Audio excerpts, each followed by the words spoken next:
Good morning, students. BSc Part 3rd, Paper 2nd, Quantum Mechanics. Today we are going to discuss Ehrenfest theorem and complementarity.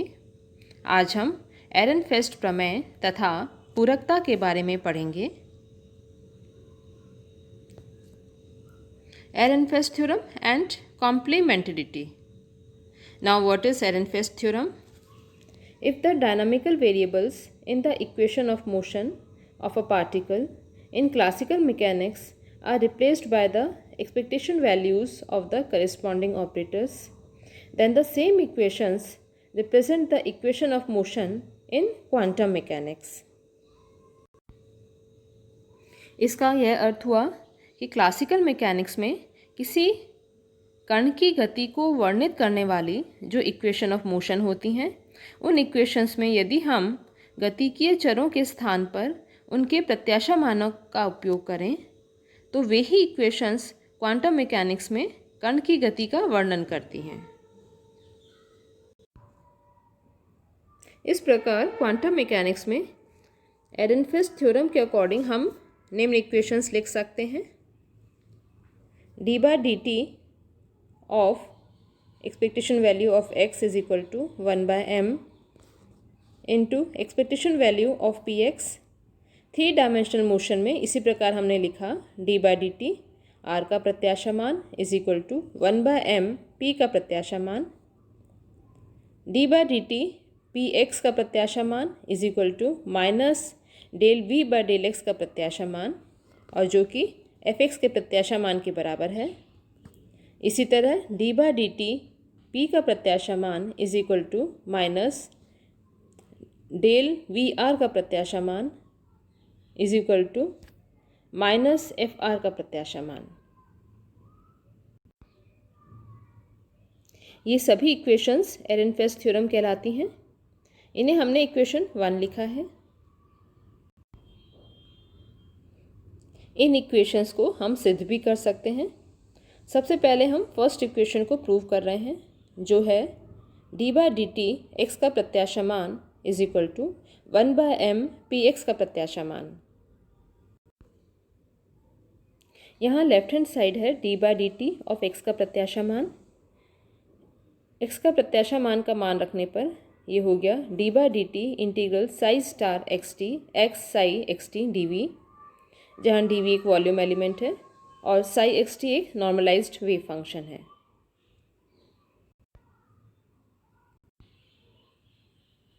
यहाँ से हम लिख सकते हैं this is equal to integral del psi star by del T X psi D V plus integral psi star X del psi by del T D V.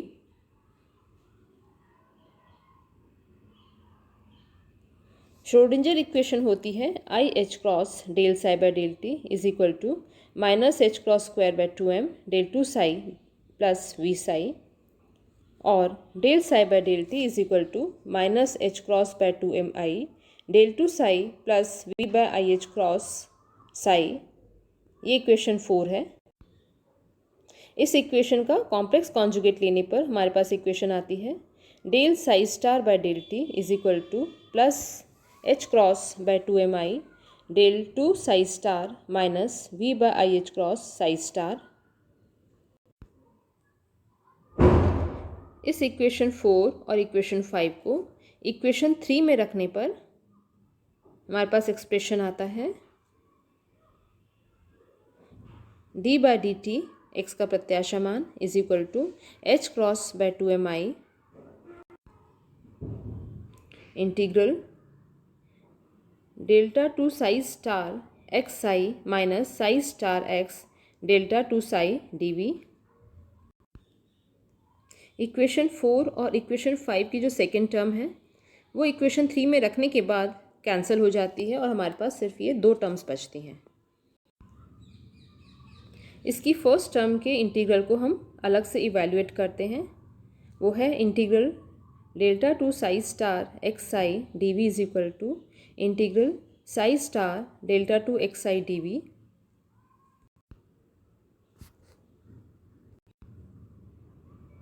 किसी vector A के लिए equation होती है delta dot phi A is equal to delta phi dot A plus phi delta dot A.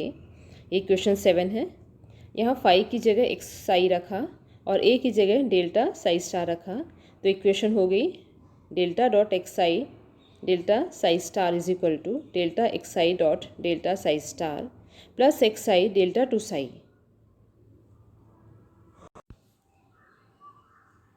In values को ऊपर integral में रखने पर रिजल्ट आया integral delta two psi star X psi D V is equal to integral X psi delta two psi star D V. This is equal to integral delta dot X psi del psi star D V minus integral delta X psi dot delta psi star D V. अब हम Gauss divergence theorem को use करके इस integral की जो first term है उसे volume integral से सरफेस इंटीग्रल में चेंज करते हैं और लिखते हैं integral delta dot X psi delta psi star D V is equal to surface integral of X psi delta psi star dot D S. इस सरफेस इंटीग्रल इनफाइनाइट डिस्टेंस पर लिया जाता है जहाँ साई का मान 0 होता है, इसलिए सेकेंड टर्म 0 हो जाती है। और ऊपर की इक्वेशन जो इंटीग्रल है वो आता है integral delta two psi star X psi D V is equal to minus integral delta X psi dot delta psi star D V. इसे लिख सकते हैं minus integral delta psi star dot delta X psi D V. ये equation 8 है। अब हम एक और इंटीग्रल निकाल रहे हैं integral delta dot psi star delta X psi D V is equal to integral psi star delta two X psi D V plus integral delta psi star dot delta X psi D we.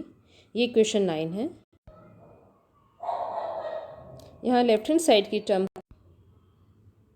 Gauss divergence theorem use करके हम volume integral से surface integral में change कर रहे हैं। तो left hand side है integral delta dot psi star delta X psi D V is equal to surface integral of psi star delta X psi D S. यहाँ भी surface integral infinite distance पर है, इसलिए साई का मान 0 होगा और इस इंटीग्रल का मान भी 0 हो जाएगा। ये इक्वेशन 10 है। इस इक्वेशन 10 को इक्वेशन 9 में यूज़ करते हैं तो इक्वेशन 9 की फर्स्ट लेफ्ट हैंड साइड की टर्म 0 हो गई। तो हमने लिखा integral psi star delta two X psi D V is equal to minus of delta psi star dot delta X psi D V. ये इक्वेशन 9 है। ये इक्वेशन 11 है। अब इक्वेशन 11 को और इक्वेशन 8 को कंपेयर करना है। इक्वेशन 8 कौन सी थी? ये इक्वेशन 8 थी।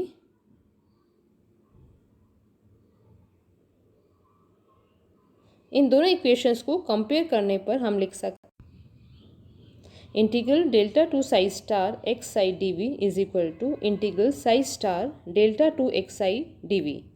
ये इक्वेशन 12 है। अब इस इक्वेशन 12 को हमें इक्वेशन 6 में रखना है। तो इक्वेशन 6 कौन सी थी? इक्वेशन 6 ये थी जहाँ हमने x के प्रत्याशा मान का डेरिवेटिव निकाला था फर्स्ट इक्वेशन। यहाँ पर इक्वेशन 12 को रखने पर रिजल्ट आता है D by D T X का प्रत्याशा मान is equal to H cross by 2mi integral psi star delta two X psi minus psi star X delta two psi D V. This is equal to minus I H cross by 2m integral psi star delta two X psi minus X delta two psi D V. ये equation 13 है।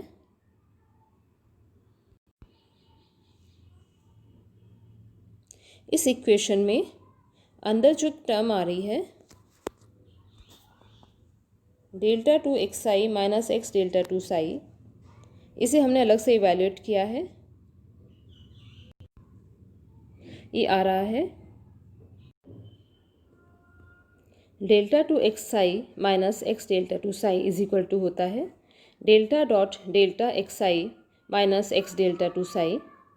This is equal to delta dot delta X psi plus X delta psi minus X delta two psi इसको solve करने पर first term में से एक term आती है एक्स डेल्टा टू साई, जो कि लास्ट टर्म से कैंसिल हो जाती है और हमारे पास बचती है 2 delta x dot delta Sai.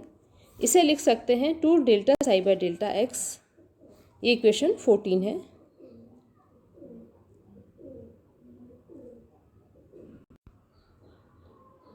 अब इस इक्वेशन 14 को इक्वेशन 13 में रखने पर हमारे पास एक्सप्रेशन आता है D by D T of expectation value of X is equal to minus I H cross by 2m integral psi star 2 delta psi by delta X D V. Minus I H cross को अंदर ले लिया हमने, 2 cancel हो गया, तो result आया 1/m integral psi star minus I H cross del psi by del X D V. Minus I H cross del psi by del X संवेग संकारक होता है पी एक्स, तो इक्वेशन हो गई D by D T X का प्रत्याशा मान is equal to 1/m P x का प्रत्याशा मान।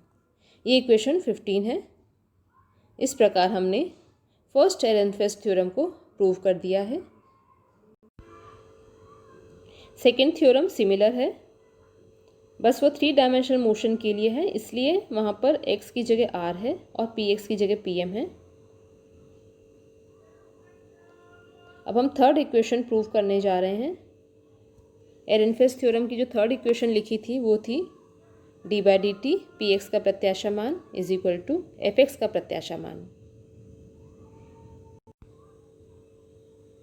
पी एक्स का प्रत्याशा मान होता है minus I H cross integral psi star del psi by del X D V. D by D T of P x का प्रत्याशा मान is equal to minus I H cross D by D T integral psi star del psi by del X D V is equal to minus I H cross integral del psi star by del T del psi by del X D V plus integral psi star del by del X del psi by del T D V. ये equation 17 है।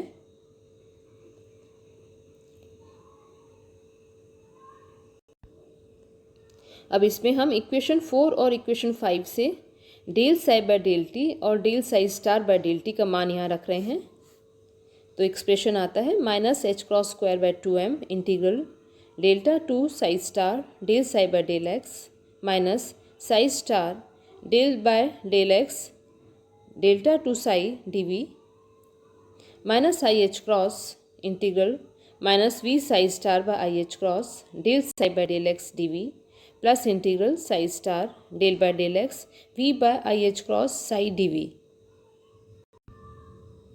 इसमें जो second term है उसमें से हमारे पास सिर्फ एक ही टर्म बचती है, जो होती है psi star del we by del x psi D V, बाकी कैंसिल हो जाता है। तो इस इंटीग्रल का मान आया minus H cross square by 2m integral delta 2 psi star del psi by del X minus psi star del by del X delta 2 psi D V minus integral psi star del we by del x psi D V. Delta 2 एक Hermitian operator होता है, इसलिए इस integral का मान हम लिखते हैं minus H cross square by 2m integral psi star del by del X delta 2 psi minus psi star del by del X delta 2 psi D V minus integral psi star del we by del x psi D V. इस तरह first term शून्य हो जाती है और result आता है D by D T P x का प्रत्याशा मान is equal to minus of integral psi star del we by del x psi D v. यह del we by del x के प्रत्याशा मान के बराबर है, जो कि एफ एक्स के प्रत्याशा मान के बराबर है। इस प्रकार रिजल्ट आता है D by D T P x का प्रत्याशा मान is equal to F X का प्रत्याशा मान। इस तरह हमने थर्ड एरेनफेस्ट थ्योरम भी प्रूव कर ली है। अब हम देखते हैं कॉम्प्लीमेंटरिटी प्रिंसिपल क्या होता है। Complementarity principle states that the wave and particle aspects of physical systems are complementary and both aspects are needed for a complete description of the system. but both the aspects are not observed simultaneously in any physical experiment. पूरकता के सिद्धांत के अनुसार एक ही भौतिक सत्ता का कण स्वरूप तथा तरंग स्वरूप एक दूसरे के पूरक होते हैं और किसी भी भौतिक प्रयोग में दोनों को एक साथ प्रेक्षित नहीं किया जा सकता। जब किसी प्रयोग में किसी भौतिक सत्ता के कण स्वरूप के तुल्य चरों के प्रत्याशा मान का प्रेक्षण किया जाता है, तब इस भौतिक सत्ता का केवल कण स्वरूप ही प्रेक्षित होता है। अर्थात इस प्रकार की व्यवस्था में भौतिक सत्ता का तरंग स्वरूप प्रेक्षित नहीं किया जा सकता। इसी प्रकार यदि किसी व्यवस्था में भौतिक सत्ता का तरंग स्वरूप प्रदर्शित होता है तो उसी प्रायोगिक व्यवस्था में भौतिक सत्ता का कण स्वरूप प्रेक्षित नहीं किया जा सकता। अतः किसी भी भौतिक प्रयोग में कण स्वरूप और तरंग स्वरूप दोनों को एक साथ प्रेक्षित नहीं किया जा सकता है। यही पूरकता सिद्धांत है। इसी के साथ हमारी 3rd यूनिट कंप्लीट हो रही है और नेक्स्ट वीडियो में हम 4th यूनिट स्टार्ट करेंगे।